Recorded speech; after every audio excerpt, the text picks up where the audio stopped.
केशव नगर police चौकी पर तैनात दरोगा संजय कुमार पर महिलाओं ने जबरन घर से घुसकर, आपको बता दें, छेड़छाड़ का आरोप लगाया है। आरोप दिल्ली पुलिस के डीसीपी ऑफिस में तैनात सिपाही राजेंद्र की 2 बहनों ने लगाया। महिलाओं के शोर मचाने पर जमा भीड़ को देखकर दोनों दरोगा वायरलेस और कैप छोड़कर फरार हुए। वहीं मौके पर पहुंची पुलिस ने भी पीड़ित परिवार को ही धमकाकर उसके भाई की वर्दी उतरवाने की बात कह दी। पीड़ित सिपाही की छोटी बहन रीना का ससुराल पक्ष से कोई विवाद चल रहा है। पुलिस की माने तो वो इस विवाद के मामले में पूछताछ करने सिपाही राजेंद्र के घर गए थे। वहीं हापुड़ पुलिस दोनों दरोगाओं के कारनामों पर पर्दा डालने में लगी है। तो हापुड़ में दरोगा पर छेड़छाड़ का आरोप लगा है। आपको बता दें कि दरोगा संजय कुमार पर ये छेड़छाड़ का आरोप लगाया गया है। घर में घुसकर महिलाओं से छेड़छाड़ की गई है दरोगा के द्वारा।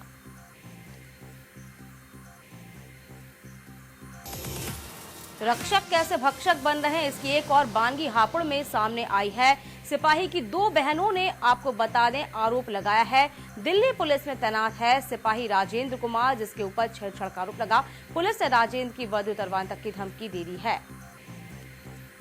तो हापुड़ में दरोगा पर छेड़छाड़ का आरोप लगाया गया है। बड़ी खबर आपको बता दें कि किस तरीके से पुलिस जो है,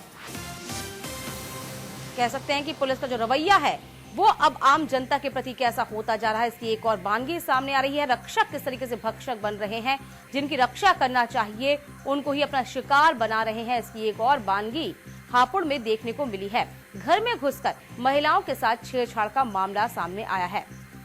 आपको बता दें कि सिपाही की 2 बहनों ने आरोप लगाया है। वहीं बड़ी बात ये कि साफ तौर पर खुद के भाई की वर्दी उतरवाने तक की धमकी दे दी। और तमाम जानकारी के लिए बात करते हैं हापुड़ से हमारे संवाददाता शक्ति सिंह से। शक्ति, वाकई में जो मामला हापुड़ का सामने आया है, रक्षक ही कह सकते हैं भक्षक बन रहे हैं। फिलहाल पूरे मामले की हम जानकारी चाहेंगे। बिल्कुल, आपको बता दें, कल रात का ही पूरा मामला है। पूरा वाकया होता है कि एक दिल्ली पुलिस का सिपाही है, वो अपने परिवार के साथ हापुड़ में रहता है। उसकी छोटी बहन का विवाद अपने ससुराल पक्ष को लेकर कुछ विवाद चल रहा था, जिसकी जांच पड़ताल के लिए ये पुलिसकर्मियों का ये कहना है, जो दोनों दरोगा हैं, उसकी जांच पड़ताल के लिए हम उनके घर गए थे। लेकिन वहीं जो पीड़ित परिवार की माने, उन पीड़ित दिल्ली पुलिस के सिपाही और उसकी सिस्टर का ये कहना है कि नशे में धुत होकर घर के अंदर घुस आए और महिलाओं के साथ बदसलूकी करने लगे।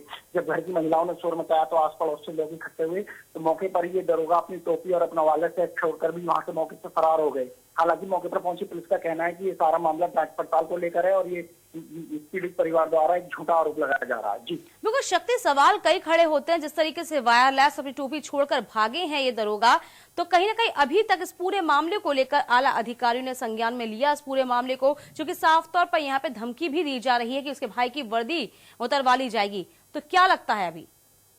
जी बिल्कुल, जिस तरीके से कहें कि पुलिस की गुंडागर्दी साफ तौर पर देखने को मिली और खुद एक पुलिसकर्मी को ही पुलिसकर्मियों के द्वारा निशाना बनाया गया है। ये भी पुलिसकर्मी है, दिल्ली पुलिस का सिपाही है, जिसके घर परिवार की महिलाओं के साथ ये बदसलूकी का मामला सामने आया है। लेकिन जैसे ही इस घटना की जानकारी मीडिया के द्वारा आला अधिकारियों को लगी, पूरे आला अधिकारियों में हड़कंप मच गया है। फिलहाल आला अधिकारी इस मामले में जांच कराकर आगे की कोई कार्रवाई करने की बात कह रहे हैं। जी बिल्कुल, बहुत बड़ा सवाल शक्ति, जो पूरी हम ये भी कह सकते हैं कि ये कोई ऐसा पहला मामला नहीं है, लेकिन बड़ी बात यह है कि अंदर घुस के महिलाओं के साथ छेड़छाड़ का मामला वाकई में बहुत गंभीर मसला है ये।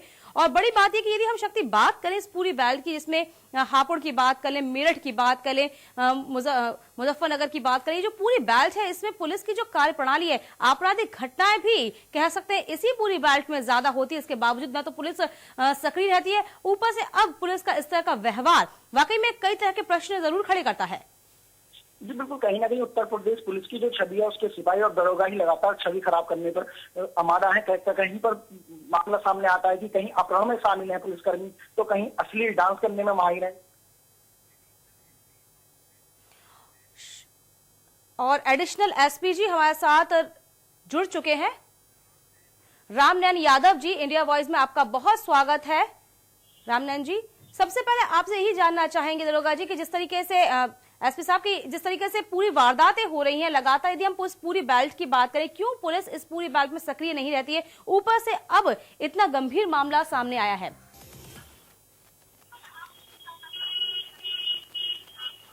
एसपी साहब जी जी इस तरह की कोई भी बात मेरे संज्ञान में नहीं है। अगर इस तरह की कोई बात हुई है, संज्ञान में अगर आती है, कोई शिकायत करता है, तो उस प्रकरण की जांच करा करके संबंधित के विरुद्ध कार्रवाई की जाएगी। लेकिन आपको एसपी साहब ये नहीं लगता कि कहीं ना कहीं जिस तरीके से हम पूरी इस बेल्ट की ही बात कर लें, जिस तरीके से तमाम घटनाएं लगातार यहाँ पे घटती हैं, और बड़ी बात है कि पुलिस की जो कार्यप्रणाली है उत्तर प्रदेश की हम पूरी बात कर लेते हैं, वो कहीं ना कहीं हमेशा ही हाशिए पर नजर आती है। इसके बावजूद कहीं ना कहीं कह सकते हैं सूबे के जो मुख्यमंत्री अखिलेश यादव लगातार समझाइश देते हैं, समीक्षा बैठकें करते हैं, क्यों यहाँ पर पुलिस का जो रवैया है वो सुधरता नहीं? तो एसपी साहब हमारा कह सकते हैं एसपी साहब जो है जवाब देने में असमर्थ थे, इसलिए फोन उन्होंने काट दिया। वाकई में जो मसला है पुलिस की कार्यप्रणाली का वो अपने आप में बहुत गंभीर है। जिस तरीके से हम कह सकते हैं उत्तर प्रदेश में जो पुलिस की व्यवस्था है, जो कार्यप्रणाली है, उस पर हमेशा से ही सवाल खड़े होते आए हैं। विपक्ष हमेशा इस मुद्दे को लेकर सत्ता पक्ष को घेरती नजर आई है।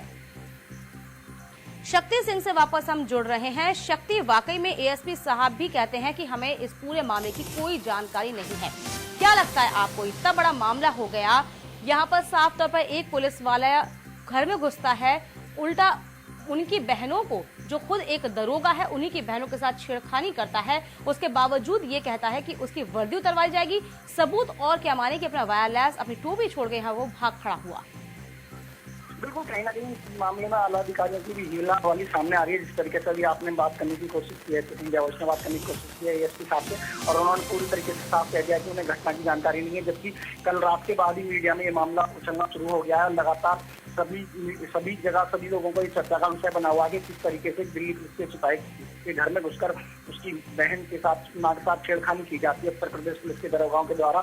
और अधिकारी कह रहे हैं कि घटना की जानकारी नहीं, तो कहीं ना कहीं एक बड़ी लापरवाही मानी जाएगी कि इतना बड़ा वाकया हो जाता आंखों के अंदर, और पुलिस अधिकारी कहते हैं कि इस घटना की कोई जानकारी नहीं है। जी बिल्कुल, हमेशा इसी बात का पल्ला झाड़ दिया जाता है, ये बात कह के कि हमें जानकारी नहीं है, और यदि जानकारी होती है तो इन तमाम मामलों की जांच की जाएगी। लेकिन शक्ति, वाकई में सवाल बहुत गंभीर है। यहाँ एक गंभीर मामला ये कि छेड़खानी का मामला सामने आया, वो भी पुलिस वालों के द्वारा। दूसरी बात यह कि इस पूरी बेल्ट की हम बात करें, मेरठ की बात करें, तमाम जो यहाँ पे असामाजिक तत्व हैं वो लगातार सक्रिय रहते हैं, उनको रोक पाने में साफ तौर पुलिस नाकाम साबित होती है।